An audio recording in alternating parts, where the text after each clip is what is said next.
Dr. Salome Biako, Principal Secretary, State Department for Correctional Services, Principal Secretaries present, Excellencies, Heads of Diplomatic Missions, Ministry officials, stakeholders and partners, distinguished guests, ladies and gentlemen.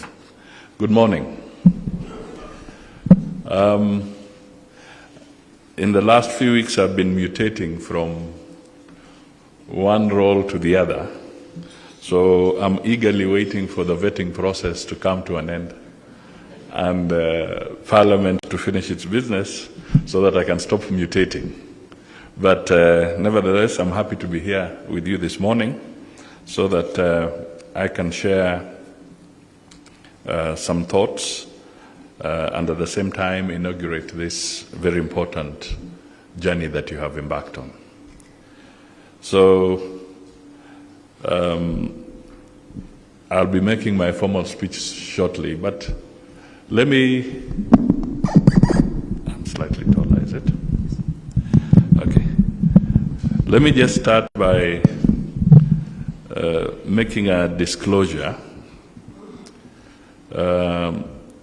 In 1982, when I was a student at the University of Nairobi, I also had my brush with the law, and I also spent my few days in custodial territory. So I can understand a bit of what is being talked about here, because we spent some time as students after being rounded up in 1982 for allegations of having been involved in that process. And some of us spent time. So I have a fairly good idea of what it means to be behind the bars. But that is for here. So I am delighted to join you here today for the launch of public consultations on the development of a legal framework for correctional services. This gathering signifies a powerful convergence of minds, a collective commitment to our shared vision of a prosperous and harmonious society. Together, we stand at the threshold of transformative change in the management of corrections in Kenya, ready to embrace new horizons and strive towards a better tomorrow. The exercise we are launching today comes at a particularly critical time, given the tensions that persist between the rights of offenders and the aspirations of our people to a more inclusive Kenya. The state of our correctional services institutions, including congestion in prisons and poor living conditions of our correctional service staff, have widely been criticized.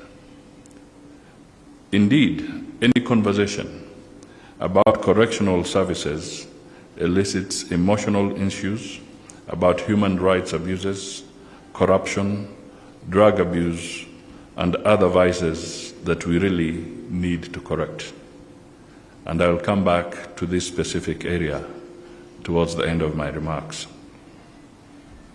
This process, therefore, marks a new dawn in the government's commitment to overhaul the legal framework for correctional services to align it with the Constitution and the bottom-up economic transformation agenda. Our responsibility is to develop a robust legal framework that complies with universally accepted standards and helps to improve the livelihoods of our people, particularly at the bottom of the pyramid. The Constitution upholds important commitments, advancement and administration, including correctional services. Furthermore, Kenya is a signatory to various international statutes which, with obligations in relation to the fair and just management of offenders. I am pleased to note that the bill we are discussing here will amend the probation of Cap 64, and Community Service Orders Act, Cap 93, and repeal the Prisons Act, Cap 90, and the Postal Institutions Act, Cap 92. The overarching goal is to ensure the legal framework for correctional services are in line with the Constitution and upholds universally accepted international standards and best practices. In fact, the PS was telling me that once this is done, Kenya would be the first to achieve this particular unification. In that case, then it must be done.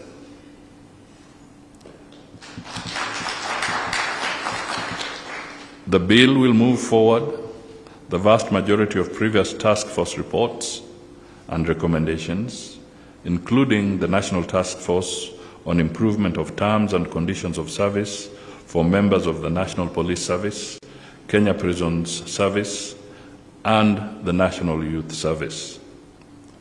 The direction we are taking will enable us to tap into the collective wisdom and resources of the global community and ensure that corrections, transformation efforts are not isolated but resonate with Sustainable Development Goals, the African Union Agenda 2063, and the East African Community Vision 2050, among other international obligations. This will provide an opportunity for us to amplify the impact of our initiatives, foster partnerships, and most importantly, contribute to a more just and secure world for our current and future generations.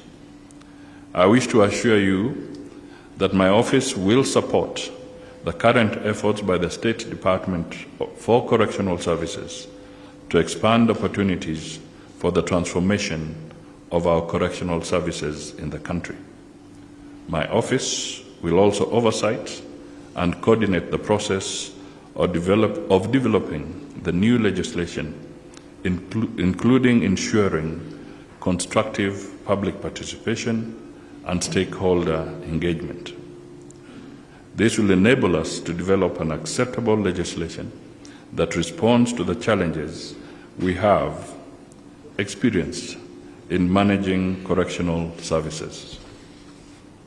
Let me encourage our development partners and stakeholders to actively work with us on this journey by supporting the reforms being undertaken by the Department of Correctional Services, as well as the wider security and criminal justice sector. This will enable Kenya to benefit from the emerging skills, investments, and networks driving correctional services on the global stage. Let us appreciate the leadership of the State Department and the Technical Committee for spearheading this important exercise. The experts involved bring together a rich blend and diversity of skills, competencies, backgrounds, and experiences that will contribute to the success of this process. I also wish to recognize the International Development Law Organization and all other partners and stakeholders who have passionately contributed to the success of this initiative. Finally, let me assure Kenyans that this exercise is being carried out with utmost good faith and intentions for the betterment of our people and our country. So, what do I wish to contribute? Because I think we've started off to a very good start. Just sampling the comments from the various members, and indeed the position also taken by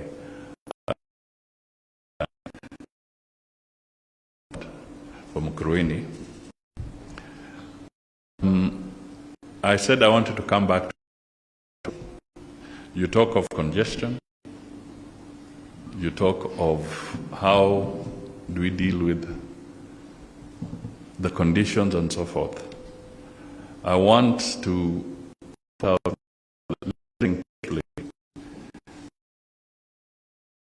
I did not see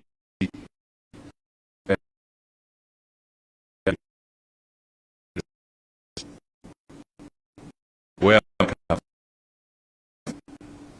in other countries, and I'm sure you have that, in other countries, there is a public-private partnership arrangement where custodial facilities or prisons can be developed by the private sector on a PPP basis, and then meeting the standards and the requirements that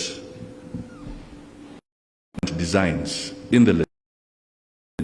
You can then have private sector investing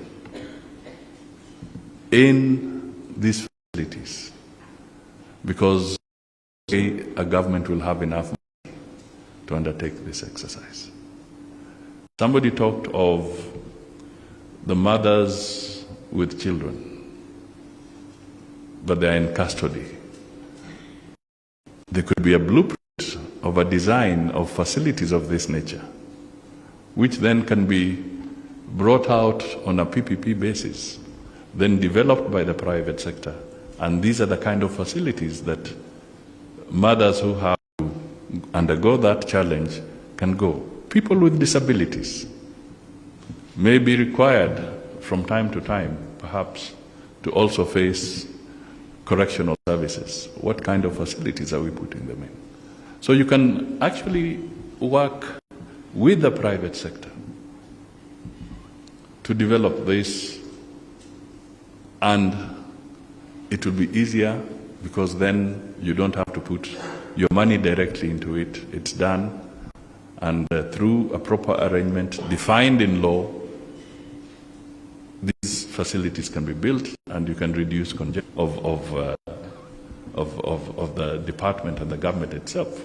But this, I believe, is a window that we have never exploited in this country, and it is being exploited, and it's being done in other countries. If you walked in a lot of the other cities, whether you are somewhere in Europe, you'd be walking past a prison and you would not know that it is a prison. It's been built to standards, and those standards can be done. So my contribution as a public member of the public is that in your document, please make provision legally where you can embrace private sector involvement in reducing the infrastructure capacity that you are facing, because the government may not have enough money for that. The taxpayer may not have enough money for that. So please consider that. The other thing that I may now want to say is that it is true that there is the Maraga report, and I just want to assure our men and women in uniform within the prison service that their matter is receiving very high level attention, and as the Director General the Commissioner General did mention, it's going to be addressed. So it's important that I also put that on record so that we don't have undue anxiety. And I want to assure you that the PS and the new commissioner have been very, very aggressive in reminding me that there was a presidential directive that must be upheld. So, ladies and gentlemen, once again, let me thank you for being patient, and also to say that just listening, there is a lot of knowledge in this room, a lot of knowledge and experience. Utilize it well so that we can have the best bill, the best framework going forward. So it is now my privilege to officially launch the public consultation on the development of a legal framework for correctional services. Thank you, and God bless you all.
If you allow me, Your Excellency, I will invite you here to present the hard copy of the consultation paper to the Principal Secretary, to the Commissioner General Kenya Prison Service, and to the Secretary Probation and Aftercare Service, ili waende wapane kwa member of the public. 3 copies. Saidieni tu.